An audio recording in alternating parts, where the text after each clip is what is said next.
सभी दोस्तों का एक बार फिर से स्वागत है आपके अपने YouTube चैनल उत्कर्ष स्टडी पे। और आज के इस वीडियो में अपन पढ़ेंगे पशुओं में खनिजों की कमी से होने वाले रोग। और अपन ने कल भी इस टॉपिक पे चर्चा की थी। आज अपन मैग्नीशियम की कमी से कौन सा रोग होता है पशुओं में, फ्लोरीन की कमी से, आयोडीन की कमी से, तांबा जो कि हाल ही में जेट एग्जाम में पूछा भी गया था, इसके अलावा सेलेनियम की कमी से कौन सा रोग होता है, और साथ में एक फफूंद जनित जिसको अपन इंग्लिश में फंगस जनित रोग बोलते हैं डेगनाला, उसके बारे में भी पढ़ेंगे। तो आज की क्लास है वो बहुत ही महत्वपूर्ण होने वाली है और यहाँ से आपके पशु परिचर एग्जाम में एक क्वेश्चन आ सकता है, तो आराम से इस क्लास को देखिएगा। और अनवरत बेंच के अंतर्गत मैं आपको बता दूं पार्ट बी यानी पशुपालन में आपको यूट्यूब पे निःशुल्क पूरा कोर्स करवा रहा हूँ। तो अनवरत बेंच के नाम से आपको प्लेलिस्ट मिल जाएगी, वहाँ से जाके आप अन्य अभी तक जितने वीडियो हैं वो देख सकते हैं। ठीक है, तो आज अपन पढ़ते हैं मैग्नीशियम की कमी से। सबसे पहले देखते हैं तो मैग्नीशियम की कमी से जो रोग होता है उसका नाम है ग्रास टेटनी। क्या नाम है? Grass tetani. इस रोग के अन्य नाम देखिएगा, इसको बोलते हैं ग्रास टेटनी, इसी को बोलते हैं ग्रास स्टेगर्स। ग्रास स्टेगर्स, इसी को बोलते हैं लैक्टेशन टेटनी। लैक्टेशन टेटनी, इसी को बोलते हैं विंटर टेटनी, इसी को बोलते हैं हाइपो मैग्नोसोमिक टेटनी। तो यहाँ पे आपको ज़्यादा दिक्कत नहीं होनी चाहिए नाम याद करने में, क्योंकि सभी के पीछे टेटनी है और जहाँ पे टेटनी आएगा इसका मतलब मैग्नीशियम की कमी। ठीक है, तो ये मैग्नीशियम की कमी से जो रोग होता है ग्रास टेटनी, इसके अन्य नाम है, इसको ग्रास स्टेगर्स बोलते हैं, इसको लैक्टेशन टेटनी बोलते हैं, विंटर टेटनी बोलते हैं, हाइपोमैग्नोसोमिक टेटनी बोलते हैं। ठीक है, तो इसका मतलब क्या है कि मैग्नीशियम की कमी से ये रोग होता है। और मैग्नीशियम की कमी कब होती है? जब पशु ज़्यादातर खुले चारागाहों में चरते हैं। तो जहाँ पे खुले चारागाहों में पशु चरते हैं वहाँ पे रेगुलर यानी बहुत ज़्यादा समय तक अगर कोई पशु खुले चारागाहों में चरेगा तो उस जो चारा होता है उसमें मैग्नीशियम की कमी होती है और वो खूब मात्रा में वो चारा खाता है। तो धीरे धीरे लगातार यानी काफ़ी दिनों के बाद जब वो उसी खुले चारागाह में चरता रहेगा तो उसके शरीर में मैग्नीशियम की कमी आ जाएगी। मैग्नीशियम की कमी क्यों आएगी? क्योंकि जो पशु खुला चारागाह में चरता है उस चारे में क्या होता है? मैग्नीशियम बहुत कम मात्रा में होता है। तो देखिएगा इसमें होता क्या है कि पशु है उसमें चिड़चिड़ापन आ जाता है, यानी पशु एक प्रकार से स्ट्रेस में चला जाता है, पागल हो जाता है। ठीक है, वो इधर उधर भागने लगता है मैग्नीशियम की कमी होने से। इसके अलावा उसमें मिर्गी जैसे लक्षण है वो देखने को मिलते हैं। इसके अलावा उसकी जो मांसपेशियाँ होती हैं, मांसपेशियों में ऐंठन आ जाती है। ठीक है, तो ये मैग्नीशियम की कमी से जब ये रोग होता है तो उसके मुख्य लक्षण है चिड़चिड़ापन, मिर्गी जैसे उसमें यानी उसका शरीर है पूरा कठोर हो जाता है, मांसपेशियाँ वो भी ऐंठ जाती है। तो ये सारी इसकी महत्वपूर्ण विशेषता है। तो ये नाम याद रख लेना, सीधा ऐसे पूछेगा कि पशुओं में मैग्नीशियम की कमी से कौन सा रोग होता है, या ग्रास टेटनी रोग किस खनिज की कमी से होता है? तो मैग्नीशियम। ठीक है, तो ये पहला अपना रोग हो गया। इसके बारे में इतनी बातें आप लिख लेना, इसके नाम है ना वो लिख लेना, इंपॉर्टेंट है। इसके अलावा देखिएगा इसका उपचार अपन करें, उपचार तो उपचार में आप मैग्नीशियम सल्फेट ले सकते हैं, MgSO4 मैग्नीशियम सल्फेट। ठीक है, और वैसे देखिए मैग्नीशियम की कमी है तो उसको अपन हाइपोमैग्नीसीमिया बोल सकते हैं, कोई बात नहीं। ठीक है, तो वो तो आपको पता ही है, कल अपन ने जैसे कैल्शियम की कमी देखी थी तो उसको हाइपोकैल्सीमिया बोला था, उसी प्रकार मैग्नीशियम की कमी तो उसको हाइपोमैग्नीसीमिया, याद रख लेना। अब देखिएगा अपन फ्लोरीन के ऊपर चर्चा करते हैं। और देखिएगा मैं ज़्यादा ऐसे इधर उधर की बातें नहीं करता, जो पढ़ाने वाली चीज़ें होती है ना वही मैं पढ़ाता हूँ। ठीक है, वैसे इधर उधर की बातें अगर मैं करने लगूँगा बीच में तो आपका टाइम है वो ज़्यादा बर्बाद होगा, इसलिए अपन काम की बातें वही देखते हैं। तो देखिएगा ये आपने लिख लिया होगा, इसको मैं मिटो देता हूँ। अब देखिए अपन चलते हैं फ्लोरीन। और आपने अपने राजस्थान में देखा होगा फ्लोरोसिस समस्या, वो इस फ्लोरीन के कारण होती है। और हमारे नागौर में कुबड़ पट्टी, ठीक है, तो वो फ्लोरोसिस या फ्लोरीन की कमी से है। और वहाँ पे क्या होता है कि अपन पढ़ते हैं जो कुबड़ पट्टी नागौर वाली, उसमें लोगों के यहाँ पे दंत क्षय की समस्या देखने को मिलती है। तो उसी प्रकार पशु में भी फ्लोरीन की कमी से जो रोग होता है, कमी से जो रोग होता है उसका नाम है दंत क्षय रोग। तो याद रख लेना, यानी दांत है वो कमजोर होकर टूटने लगते हैं। और इसके अलावा मैं बात करूं, यहाँ पे फ्लोरीन है उसमें हड्डियां भी कमजोर हो जाती है। लेकिन मुख्य रूप से याद रख लेना कि फ्लोरीन की कमी से कौन सा रोग, तो दंत क्षय रोग होता है पशुओं में, हड्डियां भी कमजोर हो जाती है। नेक्स्ट देखिएगा आयोडीन। आयोडीन की कमी से आपको पता ही है कौन सा रोग होता है, गोइटर रोग होता है। गोइटर, इसी को बोलते हैं पशुओं में गंडमाला रोग। ठीक है, तो याद रख लेना कि पशुओं में आयोडीन की कमी से गोइटर या गंडमाला रोग हो जाता है। और मैं बात करूं इसमें क्या होता है कि गर्दन में यहाँ पे जो कंठ वाला पार्ट है यहाँ पे सूजन आ जाती है। इसका मतलब कि जो थायराइड ग्रंथि है, थायराइड ग्रंथि है वो बढ़ जाती है, यानी उसमें वृद्धि हो जाती है, बढ़ने लगती है। तो याद रख लेना, यानी ये तो जमा ही अपन बात करें कि बहुत ही एक दो नाम याद रखने हैं। जैसे फ्लोरीन की कमी से दंत क्षय रोग होता है, आयोडीन की कमी से गोइटर या गंडमाला रोग होता है, और इसमें क्या होता है थायराइड ग्रंथि है वो बढ़ने लगती है। उसके बाद में देखिएगा तांबा, जो हाल ही में जेट एग्जाम में पूछा गया था, इसके ऊपर चर्चा कर लेते हैं, इंपॉर्टेंट है। ये आपने लिख लिया होगा, वैसे आपको सीधा याद भी हो गया होगा। तो देखिए जो अगला आता है तांबा, इसके बारे में समझिएगा। और सेलेनियम भी इंपॉर्टेंट है, जो आपके एग्जाम में पूछा जा सकता है। ठीक है, तांबा तो अभी जेट एग्जाम में पूछा भी गया था। तो यहाँ पे देखिएगा तांबा की कमी से जो रोग होता है उसका नाम है एंजुटिक अटेक्सिया।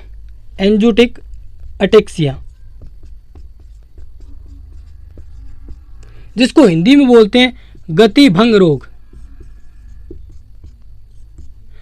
एंजुटिक अटेक्सिया, इसको हिंदी में समझे गति भंग, यानी जो कोई भी पशु है उसकी गति भंग हो जाती है, यानी दारू पीड़ो की चाल है बिया पशु चालन लागे, यानी पशु की नॉर्मल चाल कौन है, पशु चालोगे नहीं तो कभी तो इन जाओ कभी इन जाओ। ठीक है, एकदम मतलब सीधो कौन चाली जाए, तो ये मतलब गति भंग होगी। तो तांबे की कमी से एंजुटिक अटेक्सिया रोग होता है, जिसको हिंदी में बोलते हैं गति भंग रोग। और मैं बात करूं अगर ये मेमनों में होगा, यानी जो लेम्ब होते हैं, भेड़ के बच्चे लेम्ब, अगर ये मेमनों में होता है तो इसको बोलते हैं स्वेबेक। याद रख लेना, वेरी वेरी इंपॉर्टेंट, कि तांबे की कमी से मेमनों में कौन सा रोग हो जाता है, तो स्वेबेक रोग हो जाता है। यहाँ पे आपको ये एंजुटिक अटेक्सिया भी मिल सकता है। मतलब कहने का मतलब है कि तांबे की कमी से कौन सा रोग होता है, एंजुटिक अटेक्सिया, जिसको मेमनों में स्वेबेक बोलते हैं। याद रख लेना। उसके बाद में मैं बात करूं तांबे की कमी से भेड़ में भी एक रोग हो जाता है, यानी जो भेड़ की ऊन है ना उसको प्रभावित करता है, और उसका नाम है स्टिली वुल डिजीज या रोग। ठीक है, इसमें क्या होता है कि जो तांबे की कमी से भेड़ के जो ऊन है ना उसका रंग है वो फीका पड़ जाता है। ठीक है, और इसके अलावा जो ऊन है ना वो झड़ने लगती है, और साथ में ऊन एकदम कठोर हो जाती है। स्टीली, स्टीली का मतलब स्टील जैसी। तो भेड़ की ऊन है वो कठोर होके यानी रंग फीका पड़ जाता है और झड़ने लगती है। ये जो रोग है वो तांबे की कमी से होता है, इसको बोलते हैं स्टीली वुल डिजीज। याद रख लेना। ठीक है, तो अपन ने तांबे की कमी से देखा कि एक तो एंजुटिक अटेक्सिया रोग होता है, गतिभंग रोग, जिसको मेमनों में स्वेबेक बोलते हैं। इसके अलावा भेड़ों में भी इससे स्टीली वुल डिजीज हो जाता है, जिसमें भेड़ की ऊन है उसका रंग फीका पड़ जाता है, ऊन झड़ने लगती है, और साथ में क्या होता है कि ऊन है वो कठोर हो जाती है। तो ये भी आप तांबे की कमी से रोग लिखेंगे, कौन कौन से रोग होते हैं। आपको ये पूछा जाएगा कि एंजुटिक अटेक्सिया रोग है वो किस खनिज की कमी से होता है, तो आप कहेंगे तांबे की कमी से। नेक्स्ट देखिएगा, यहाँ से अपन आगे चलते हैं। आगे आता है सेलेनियम, जो कि बहुत ही महत्वपूर्ण है। इसको आप इंपॉर्टेंट करके यहाँ से जो चीज़ें मैं आपको बताऊंगा सेलेनियम के बारे में उसको याद करेंगे। सेलेनियम की कमी से से सेलेनियम, से श्वेत, श्वेत मांसपेशी रोग।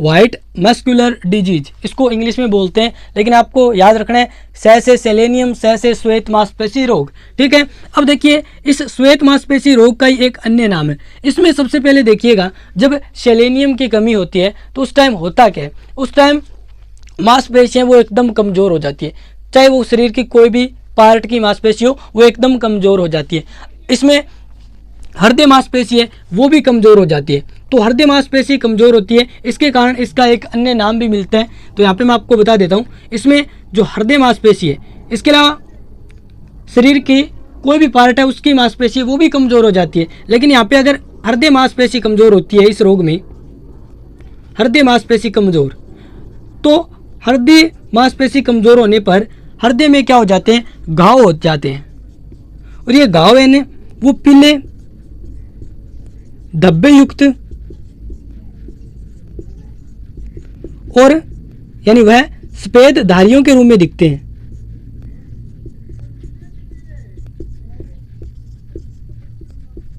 यानी हृदय मांसपेशी इस रोग में कमजोर होगी, और इस कमजोर होने पर हृदय मांसपेशियों में घाव हो जाएंगे, और ये घाव कैसे होंगे, पीले धब्बे युक्त व सफेद धारियों के रूप में। और इस कारण ये आप देखेंगे तो आपको शहतूत जैसा लगेगा, इस कारण इसको बोलते हैं शहतूत हर्ट या हृदय रोग, हृदय रोग।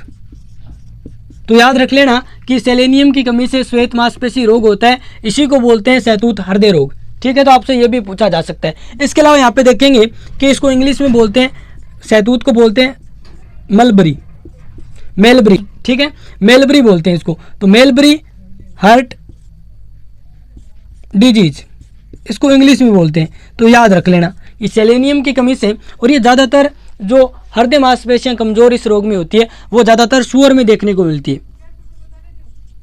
यानी अगर सूअर में सेलेनियम की कमी होगी तो ज़्यादातर चांस है कि वहाँ के यानी सूअर की हृदय की मांसपेशियां वो कमजोर होगी, और उसमें घाव है वो पड़ेंगे पीले धब्बे युक्त व सफेद धारियां के रूप में ये घाव दिखेगा। इस कारण इसको बोलते हैं शहतूत हृदय रोग, मेलबरी हार्ट डिजीज। इसके अलावा देखिएगा सेलेनियम की कमी से मेमनों में भी रोग हो जाता है।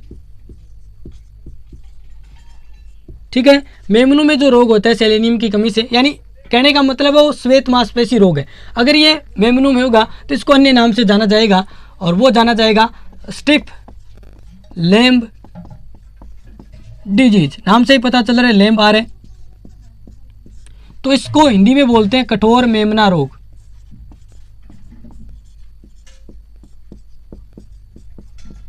ठीक है, तो याद रख लेना कि मेमनों में सेलेनियम की कमी से जो रोग होता है उसका नाम है स्टिफ लैम्ब डिजीज। लेकिन यहाँ पे वेरी वेरी इंपॉर्टेंट बात कि अगर आपसे पूछे कि मेमनों में स्टिफ लैम्ब रोग किस विटामिन की कमी से होता है, एक तो वो पूछेगा किस खनिज की कमी से होता है, तब तो आप सेलेनियम करेंगे। लेकिन वो वहाँ पे पूछ ले कि किस विटामिन की कमी से होता है, आप याद करके गए सेलेनियम, आपने देखा नहीं विटामिन पूछ रहे या खनिज, आपने सीधा सेलेनियम लगा दिया, तो वहाँ पे गलत हो जाएगा। याद रख लेना, नोट लगा के लिखेंगे,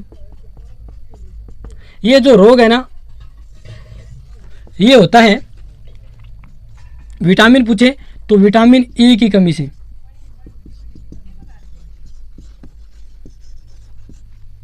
तो दोनों बातें याद रख लेना कि स्टिफ लैम्ब रोग है ये सेलेनियम की कमी से भी होता है मेमनों में, साथ में विटामिन ई की कमी से भी होता है। तो दोनों बातें याद रख लेना। सेलेनियम के बारे में 3-4 बातें जो इंपॉर्टेंट है। सेलेनियम की कमी से श्वेत मांसपेशी रोग होता है। ठीक है, इसी को बोलते हैं शहतूत हृदय रोग, जिसको इंग्लिश में मेलबरी हार्ट डिजीज बोलते हैं। क्यों बोलते हैं? क्योंकि इसमें जो हृदय मांसपेशियाँ हैं वो कमज़ोर हो जाती है, और उनमें कमज़ोर होने पर घाव होते हैं, और ये घाव पीले धब्बे युक्त व सफेद धारियाँ के रूप में दिखते हैं, जिस कारण इसको मेलबरी हार्ट डिजीज बोलते हैं। अगर ये सेलेनियम की कमी मेमनों में होगी तो उनमें जो रोग होगा उसको बोलेंगे स्टिफ लैम्ब रोग।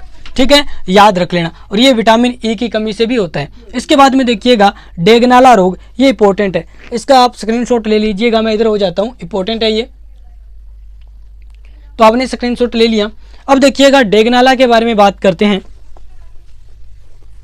ये डेगनाला ना एक फंगस जनित रोग है जिसको हिंदी में अपन फफूंद बोलते हैं। और मैं आपको बताऊं इस डेगनाला के बारे में, इसका एक अन्य नाम है जो बहुत ही महत्वपूर्ण है, और मुझे लगता है ये एग्जाम में आएगा। इस डेगनाला को बोलते हैं पूंछ कटवा रोग, अन्य नाम है इसका पूंछ कटवा रोग। और सबसे पहले ये लिखेंगे, ये फफूंद युक्त भूसा खाने से होता है। और याद रख लेना ये गाय व भैंस में होता है। यहाँ पे मैं बात करूं, आपको बताऊं, ये डेगनाला नाम है ना, ये नाम आया डेग नदी से, ठीक है। और ये जो डेग नदी है ना वर्तमान में पाकिस्तान में है। और कहते हैं कि यहाँ पे डेग नदी के किनारे कुछ भैंसें हैं वो चल रही थी और उनमें एक अलग सा लक्षण दिखाई दिया, वो लक्षण था डेगनाला, ठीक है। सबसे पहले 1930 के आसपास तो वहाँ पे जब ये लक्षण दिखाई दिया और बाद में चेक किया गया तो बाद में पता चला कि ये जो रोग है फफूंद जनित रोग है। और ये क्यों हुआ कि यहाँ की जो भैंसें थी उन्होंने फफूंद युक्त भूसा खा लिया, क्योंकि डेग नदी के आसपास चावल की खूब खेती होती थी तो वहाँ पे चावल का भूसा था और उस चावल के भूसे में फफूंद है वो लग चुके थे और वो चारा खा लिया भैंसों ने, तो उनमें रोग हो गया डेगनाला रोग। और याद रख लेना इसमें जो फफूंद होता है उसका नाम बहुत इंपॉर्टेंट है, उसका नाम है फ्यूसेरियम। क्या नाम है? फ्यूसेरियम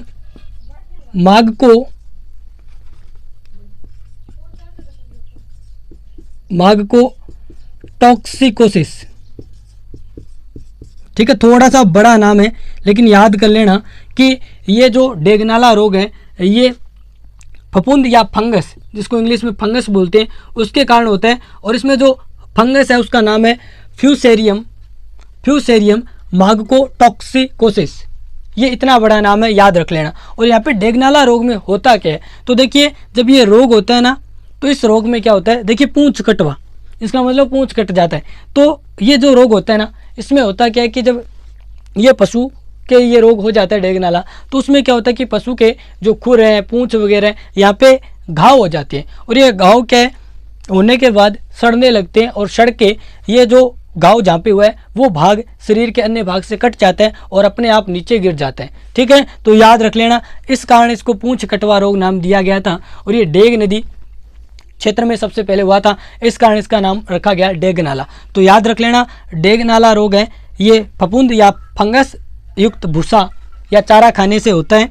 गाय भैंस में मुख्य रूप से अगर आपसे पूछे तो ये भैंस में ज़्यादा होता है ना, ये मुख्यतः भैंस में होता है, साथ में गाय में भी हो सकता है। और ये किस फंगस के कारण होता है, तो फ्यूसेरियम मार्गोटॉक्सिकोसिस, याद रख लेना। तो ये अपन ने डेगनाला रोग देखा। इससे पहले सेलेनियम की कमी से, तांबा की कमी से, आयोडीन की कमी से, फ्लोरीन की कमी से, मैग्नीशियम की कमी से पशुओं में कौन कौन से रोग होते हैं ये देख लिए। और इसके अलावा एक छोटा सा और चैप्टर रह जाता है जिसमें अपन देखेंगे कि मुर्गियों में खनिज की कमी से या फिर विटामिन की कमी से कौन से रोग होते हैं, क्योंकि वो भी महत्वपूर्ण है। तो आपको डिटेल से पढ़ना है सारी चीज़ें। और आपको ये क्लास कैसी लगी आप ज़रूर कमेंट बॉक्स में बताएंगे। अगर आपको ये क्लासें अच्छी लगती है तो इनको लाइक करेंगे और साथ में कंटेंट पसंद आता है तो चैनल को सब्सक्राइब भी कर लेंगे, क्योंकि आपको ऐसा कंटेंट है वो लगातार आपके एग्जाम तक मिलता रहेगा। और साथ में जितने भी दोस्त आपके पशु परीक्षण एग्जाम की तैयारी कर रहे हैं उनके साथ भी इस वीडियो को शेयर कर दीजिए ताकि उनको ऐसा अच्छा कंटेंट है